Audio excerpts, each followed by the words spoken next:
കർത്താവായ യേശുവിന്റെ അതിപരിശുദ്ധ നാമം മഹത്വപ്പെടുമാറാകട്ടെ. ഒരു പ്രാവശ്യം കൂടെ ഇന്ന് രാവിലെ മോർണിംഗ് മെസ്സേജായി നിങ്ങളുടെ മുമ്പിൽ കടന്നു വരാൻ പരിശുദ്ധ ആത്മാവ് നൽകിയ നല്ല അവസരങ്ങൾ വിലപ്പെട്ടതായി ഞാൻ കാണുകയാണ്.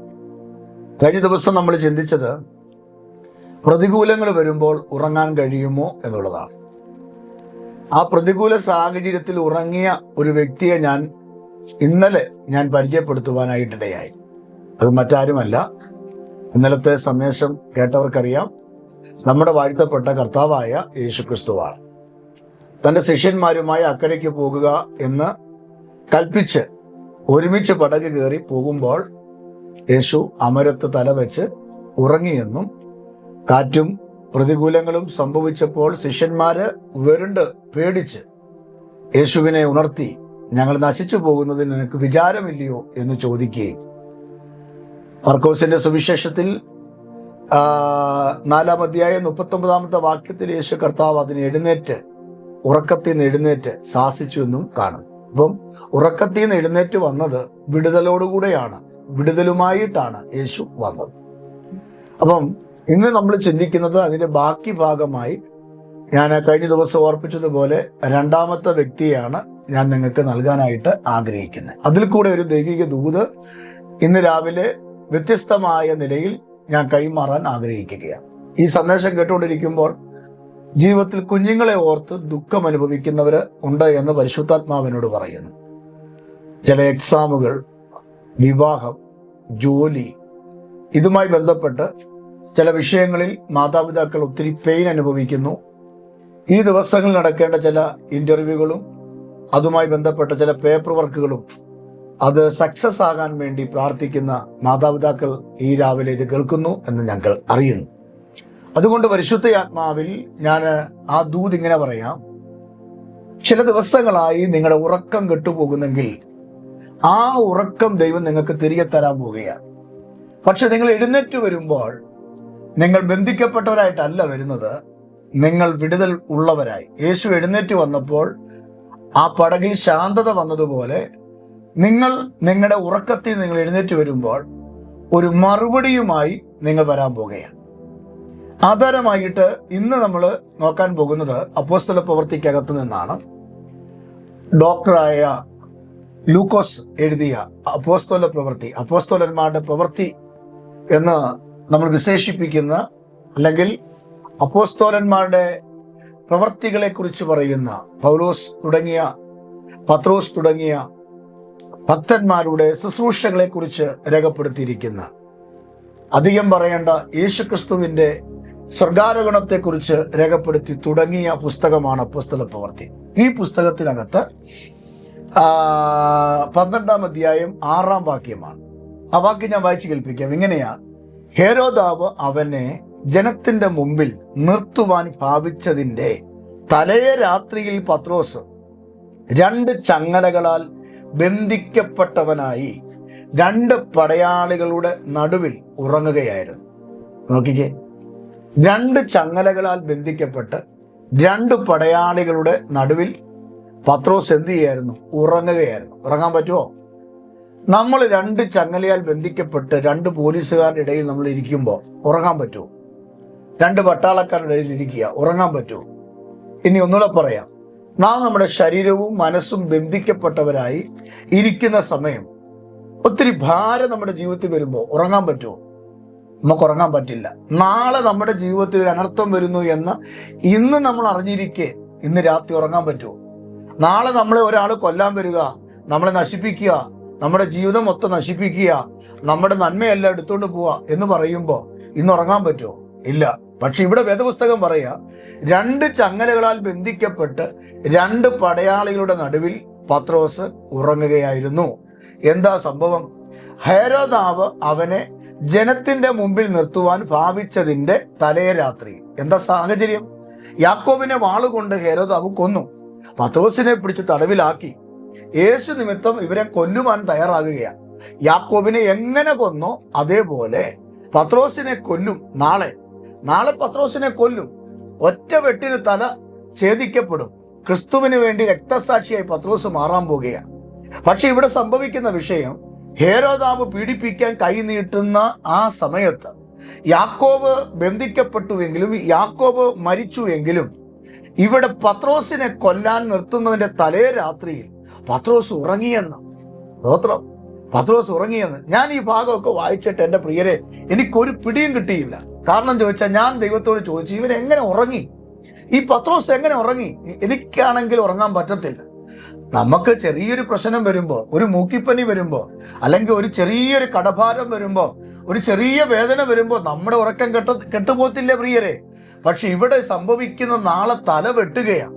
പക്ഷേ ആ തല വെട്ടുന്ന ദിവസത്തിന്റെ തലേ രാത്രിയിലും അവനെ ഉറക്കിയൊരു ദൈവമുണ്ട്. അവൻ ഉറങ്ങിയതല്ല. ഞാൻ ഈ പുസ്തകം പഠിച്ചപ്പോൾ എനിക്ക് മനസ്സിലാക്കിയത് ദൈവം അവനെ ഉറക്കിയതാ. എന്തിന്? 2 ചങ്ങലകളാൽ ബന്ധിക്കപ്പെട്ട് കാലും കൈയും ബന്ധിക്കപ്പെട്ടിരിക്കുമ്പോൾ, 2 പടയാളികളുടെ നടുക്ക് ഇവൻ ഇരിക്കുമ്പോൾ, നാളെ ഓർത്തവൻ കരയല്ലെന്നും നാളത്തെ അവന്റെ മരണം ഓർത്ത് അവൻ വിഭ്രാന്തി ഉണ്ടാകരുതെന്നും ടെൻഷൻ അടിക്കല്ലെന്നും ദൈവം അറിഞ്ഞിട്ട് തൻ്റെ ഭക്തന് നല്ല ഉറക്കം കൊടുത്തു. Praise the Lord. നല്ല ഉറക്കം കൊടുത്തു. പക്ഷെ എന്താ സംഭവിച്ചതറിയാമോ? ആ ഉറക്കത്തിന് നടുക്ക് 2 ചങ്ങലകളാൽ ബന്ധിക്കപ്പെട്ട് കിടക്കുമ്പോൾ, വാതിൽക്കാവൽക്കാര് നോക്കി നിൽക്കുമ്പോൾ, പത്രോസ് ചങ്ങലകൾ കൊണ്ട് ബന്ധിക്കപ്പെട്ടനായി ഇരിക്കുമ്പോൾ പെട്ടെന്ന് 7-ാം വാക്യം വായിക്കുക, കർത്താവിന്റെ ദൂതൻ അവന് പ്രത്യക്ഷനായി. ഇന്ന് രാവിലെ ദൂത് ഇങ്ങനെ പറയാം: പ്രശ്നങ്ങളുടെ നടുവിൽ, പ്രതികൂലങ്ങളുടെ നടുവിൽ, താങ്ങാൻ കഴിയാത്ത തകർച്ചയുടെ നടുവിൽ, വേദനയുടെ നടുവിൽ നീ ബന്ധിക്കപ്പെട്ട് അനങ്ങാൻ കഴിയാതെ കാല് ബന്ധിച്ച്, കൈ ബന്ധിച്ച്, മനസ്സ് ബന്ധിച്ച്, നിന്റെ ബുദ്ധിയെ ബന്ധിച്ചിട്ടിരിക്കുകയാണെങ്കിൽ ഇന്ന് രാവിലെ പരിശുദ്ധാത്മാവേ പറയാ, ഉറങ്ങിക്കോ. പെട്ടെന്ന് ദൈവത്തിന്റെ ദൂതൻ വരും നിനക്ക് വേണ്ടി. ദൈവത്തിന്റെ ദൂതൻ പെട്ടെന്ന് വരികയാ. അറയിൽ ഒരു വെളിച്ചം വരികയാ. അവനെ പത്രോസിന്റെ വിലാപ്പുറത്ത് തട്ടി, സ്തോത്രം, വേഗം എഴുന്നേൽക്ക എന്ന് പറയുക. നിന്നെ തട്ടി വിളിക്കുന്നൊരു ദൈവം നിന്നെ വേഗതയിൽ, ഫാസ്റ്റായിട്ട്, വേഗത്തിൽ നിനക്ക് വേണ്ടി പ്രവർത്തിക്കുക. ഇന്ന് രാവിലെ ആത്മാവി പറയുക, ഏതോ വിഷയത്തിൽ ഭാരപ്പെട്ട് മനസ്സ് മടിച്ചു കിടക്കുന്ന ചിലതിനോട് ആത്മാവി പറയുക, ദൂതൻ ഇറങ്ങും, വേഗത്തിൽ നിന്നെ തട്ടും, നിന്റെ വിഷയത്തെ ദൂതൻ തൊടും, വേഗത്തിൽ നിനക്ക് അത്ഭുതം കർത്താവ് ചെയ്യും. വിശ്വസിക്കുക. വേഗത്തിൽ ഒരു അത്ഭുതം, വേഗത്തിൽ ഒരു ഇടപെടൽ, വേഗത്തിൽ സ്പർശനം നിങ്ങളുടെ വിഷയത്തിൽ സ്വർഗം ചെയ്യാൻ പോകുക. വേഗത്തിൽ നിങ്ങൾ അത്ഭുതം കാണാൻ പോകുക. ഇന്ന് വരെ കാണാത്ത, ഇന്ന് വരെ അനുഭവിക്കാത്ത, ഇന്ന് വരെ കണ്ടിട്ടില്ലാത്ത, കേട്ടിട്ടില്ലാത്ത ഒരു വഴി ദൈവം നിങ്ങൾക്ക് വേണ്ടി, ഹല്ലേലൂയ, നിങ്ങളുടെ കുഞ്ഞുങ്ങൾക്ക് വേണ്ടി, നിങ്ങളുടെ ശുശ്രൂഷയ്ക്ക് വേണ്ടി, നിങ്ങളുടെ തലമുറയുടെ ഭാവിക്ക് വേണ്ടി എൻ്റെ ദൈവം ചെയ്യുമെന്ന്. പുതിയൊരു അഡ്മിഷന് വേണ്ടിയാണോ പ്രാർത്ഥിക്കുന്നേ? സാമ്പത്തികമായ ചില വഴികൾ തുറക്കാൻ വേണ്ടിയാണോ പ്രാർത്ഥിക്കുന്നേ? നിന്റെ വീട് ജപ്തിയുടെ വക്കിലാണോ? നിന്റെ കുടുംബത്തിൽ സമാധാനമില്ലേ? നിന്റെ ഭർത്താവ് ജോലിക്ക് പോയിട്ട് മാസങ്ങളും വർഷങ്ങളുമായോ? നിന്റെ കാല് നിലത്ത് കുത്താൻ കഴിയാതെ ബെഡിലാണോ നീ കിടക്കുന്നേ? ഇന്ന് രാവിലെ പരിശുദ്ധാത്മാവിൽ ആമേൻ, അപ്പോസ്തല പ്രവൃത്തി 12-ാം അധ്യായം 7-ാം വാക്യം അടിസ്ഥാനപ്പെടുത്തി ഞാൻ പറയുകയാണ്, ദൈവത്തിന്റെ ദൂതൻ നിനക്ക് വേണ്ടി പ്രത്യക്ഷനാകും. വേഗത്തിൽ നിന്റെ തലമുറയെ വിടുവിക്കും. വേഗത്തിൽ നിന്റെ അമ്മയെ സൗഖ്യമാക്കും. വേഗത്തിൽ നിന്റെ കാലുകൾക്ക് ഉറപ്പ് നൽകും. നരിയാണികളെ ഉറയ്ക്കും. പത്രോസിനെ തൊട്ടതുപോലെ കർത്താവ് നിന്നെ തൊടും. അത് വിശ്വസിക്കുക.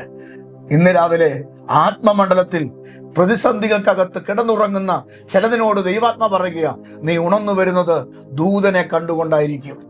നീ എഴുന്നേറ്റ് വരുന്നത് ദൈവത്തിന്റെ പ്രവൃത്തി കേട്ടുകൊണ്ടായിരിക്കും, കണ്ടുകൊണ്ടായിരിക്കും. 7-ാം വാക്യത്തിൽ കേട്ടു, ആമേൻ. 7-ാം വാക്യത്തിൽ സ്പർശിച്ചു. 7-ാം വാക്യത്തിൽ അത് അനുഭവിച്ചു. യേശു അവനെ സ്പർശിച്ചു, ദൂതൻ അവനെ തൊട്ടു. നിങ്ങളെ കർത്താവ് തൊടും, ദൂതനെ ഇറക്കി വിടുവിക്കും.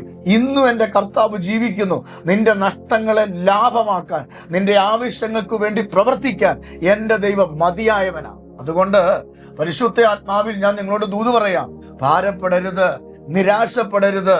നിങ്ങൾക്ക് വേണ്ടി പ്രവർത്തിക്കാൻ, നിങ്ങളുടെ ഭാരം നീക്കാൻ, നിങ്ങളുടെ സ്ഥിതിക്ക് വ്യത്യാസം വരുത്താൻ, നിങ്ങളുടെ കുഞ്ഞുങ്ങൾക്ക് വേണ്ടി വഴി തുറക്കാൻ, നിങ്ങളുടെ വിലാപ്പുറത്ത് തൊടുവാൻ, നിങ്ങളുടെ ഉറക്കത്തെ മാറ്റി നിങ്ങൾ ഉണർന്നു വരുമ്പോൾ നിങ്ങളുടെ ചങ്ങല അഴിഞ്ഞു കിടക്കുന്നത്, നിങ്ങളുടെ ശരീരത്തിലെ ബന്ധനം അഴിഞ്ഞു കിടക്കുന്നത്, രോഗം വിട്ടുമാറിയത് കാണാൻ, കാണിക്കാൻ എൻ്റെ കർത്താവ് വിശ്വസ്തനാണ്.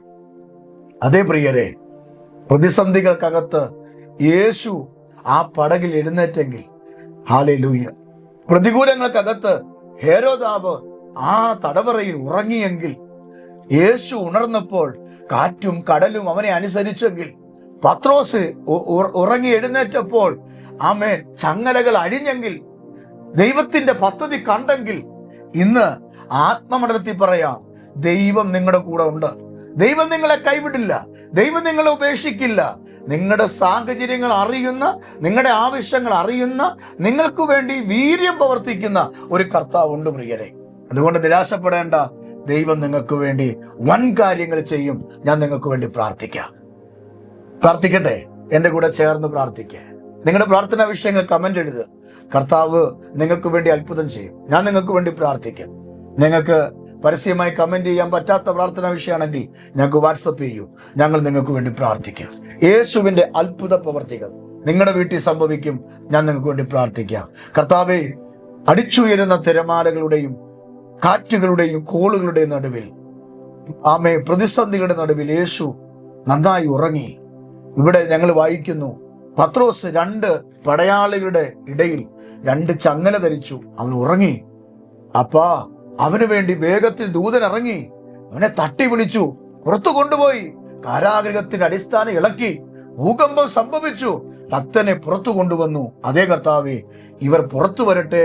ഇവരുടെ സ്ഥിതി മാറട്ടെ. ഇവരുടെ അവസ്ഥ മാറട്ടെ. അത്ഭുതങ്ങൾ സംഭവിക്കട്ടെ. ഇന്നത്തെ ഈ ദൂത് ഇവരുടെ ജീവിതത്തിൽ ഭയങ്കര ചലനം സൃഷ്ടിക്കട്ടെ. പിതാവേ, ഞാൻ അനുഗ്രഹിച്ചു പ്രാർത്ഥിക്കുന്നു.